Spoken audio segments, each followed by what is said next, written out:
Okay guys, so this is an animation of the family of three periodic orbits in an elliptic billiard. The elliptic billiard is this wide ellipse out here, and you have a periodic orbit in the sense that if this were taken as a motion of a particle, this motion of a particle would just execute an elastic bounce against the boundary of this billiard or this elliptic billiard here and continue on to the left and execute another elastic bounce, and so on. Elastic bounce in the sense that the angle with respect to the normal for both incoming and outgoing rays is the same. Okay, so you get this family. Uh, this is a well-studied set of objects. They circumscribe this brown ellipse here in the middle, known as the confocal caustic. So this ellipse here is a virtual ellipse. It's actually confocal with the elliptic billiard, the outer ellipse. So you get this family. One of the cool properties of this family, and we can actually draw it here, is that there's a special point known as the mittenpunkt, x9, which stays stationary over the entire family. Okay, so you can look it up. You can look up this point, the mittenpunkt, and learn about how it is constructed. You can go to Math World, where I'm going to leave some information in the comments, in the description. Okay, so actually this video is about a derived triangle family, and I'm going to draw it here. I'm going to draw the derived excentral triangles. So let's turn off the mittenpunkt, and let's take a look at this family. This family is somewhat verticalized, but we're going to do a trick here that's going to make it be a little more visible. Okay, now what are the excentral triangles? Each side of an excentral triangle, and this is valid for given a reference triangle. Okay, let's take a three periodic as a reference triangle. The excentral triangle of a generic reference triangle has sides which are perpendicular to the bisectors, the angle bisectors at each vertex. Okay, so I have three sides here, and these three sides are perpendicular to the angle bisectors.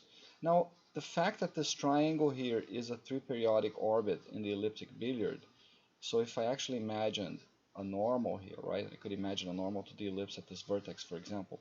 The incoming ray and the outgoing ray, they have equal angles with respect to this normal, right? So the normal to the ellipse is also the angle bisector at this vertex. What this means is that the sides of the excentral triangle, which are perpendicular to the normals, are also going to be tangent to the elliptic billiard. So this is a pretty nice property of the family of excentral triangles derived from three periodic orbits. Okay, now a well-known property of the excentral triangle of a generic reference triangle is that its symmedian point x6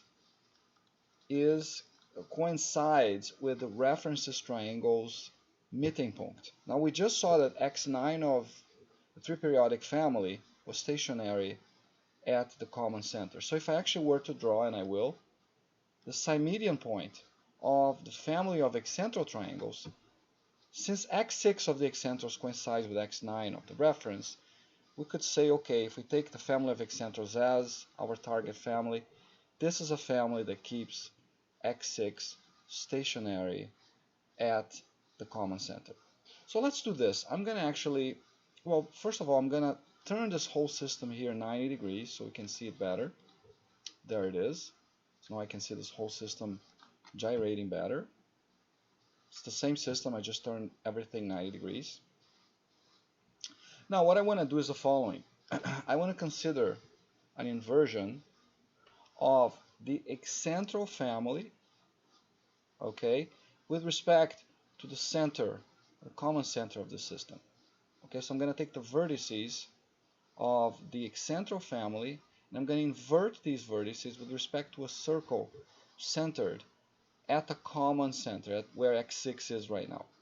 Okay, so let's do that. I'm going to invert the triangle. So I'm going to switch this guy here to the excentral family. So here's my excentral family that we saw before. Oh, I think I forgot to mention this.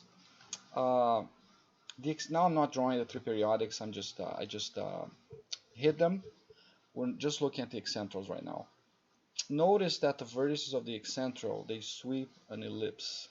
Okay, so the family of excentral triangles of the elliptic billiard, since it sweeps an ellipse and it circumscribes the original billiard ellipse, it's also a Poncelet family.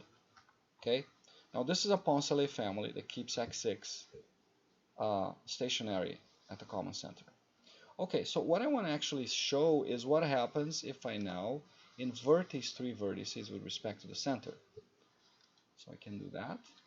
I'm going to get this triangle here. So imagine there's a unit circle centered at the common center, and I'm just going to invert these three vertices with respect to the common circle, and I'm going to get this object here. Okay, now this family of triangles, okay, has triangle centers. For example, let's draw its incenter. Its incenter has a very tiny round path. It's actually not a circle or ellipse, but it's a path. It's a locus. Okay, how about the barycenter of this family? It also has another path. It's not an ellipse. The locus of the circumcenter of this family is being detected by the system as being an ellipse. That's interesting. How about the Ortho Center? Something unrecognizable, not an ellipse. How about x5? Also unrecognizable. If we zoom in a bit, we can see that there's a little curve there, but it's not a simple curve. It's not a quadratic curve. Okay, so now for the kicker.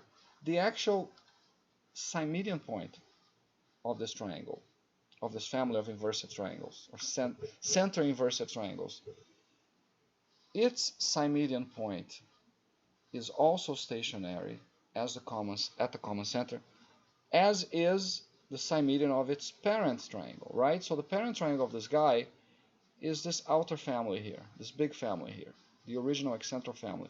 When I did inversion, when I performed the inversion with respect to a circle centered at the common center, I got a new triangle family, which is not homothetic to the original one. As you can see here, the sides are not parallel. This family actually is inscribed. Let's see if I can draw this. I do believe I can draw the curve to which this family is inscribed. You can see that this family is clearly not a Poncelet family. It's inscribed in this curve. It happens to be Booth's curve. You can look it up. But what's amazing is that as I change the aspect ratio here, I can change the aspect of Booth's curve. But what's amazing is that this family it too has a Symmedian point that is stationary at the center. Okay, now let's look at a closely related family. I'm going to turn off the path of the vertices here, the locus of the vertices.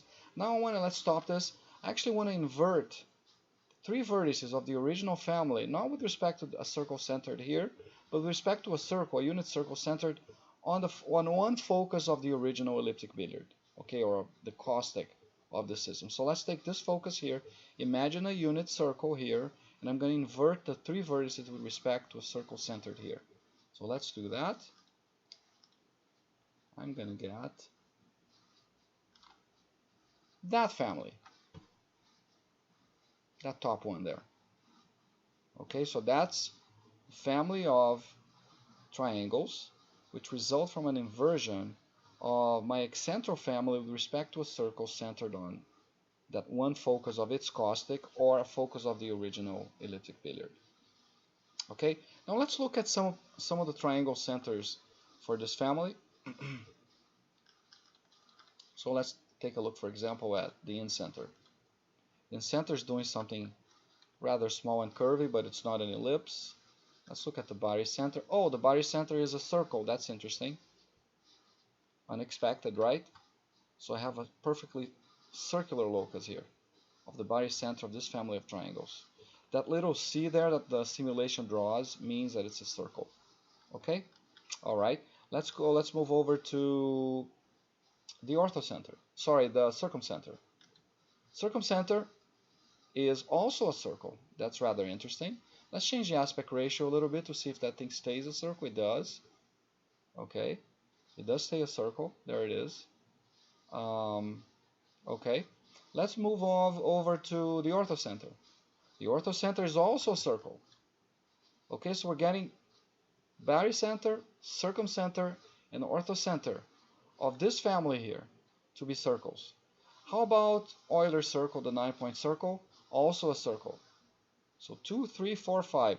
Now for the kicker, what happens if I move over now to x6, the Symmedian point of this family? What do I get? I get stationarity again.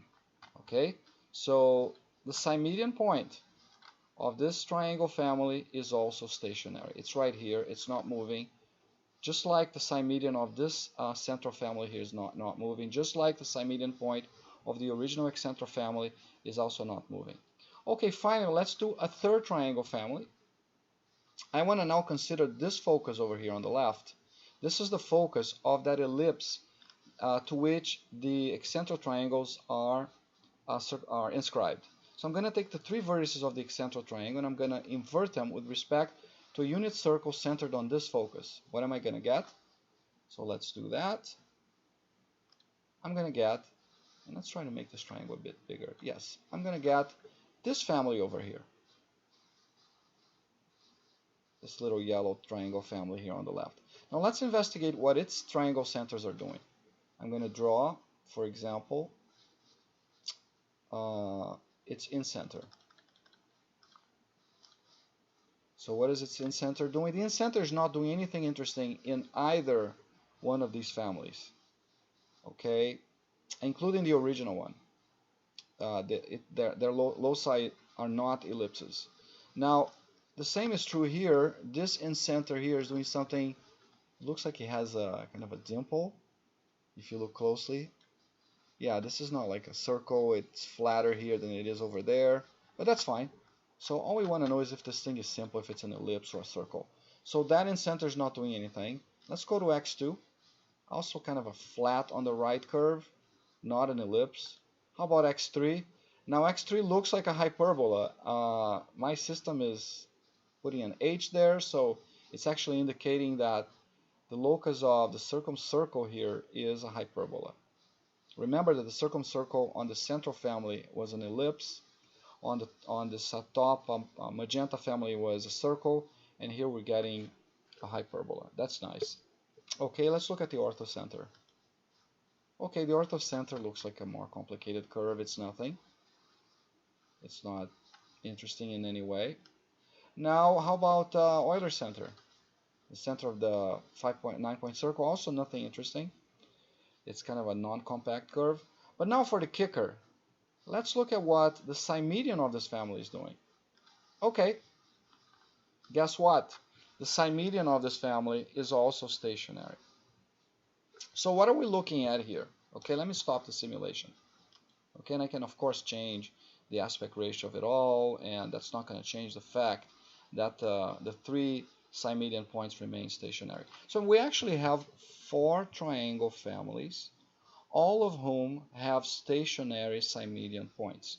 Okay, which ones are these families? Well, the first one is a family of excentral triangles derived from the family of 3 periodics in the elliptic billiard.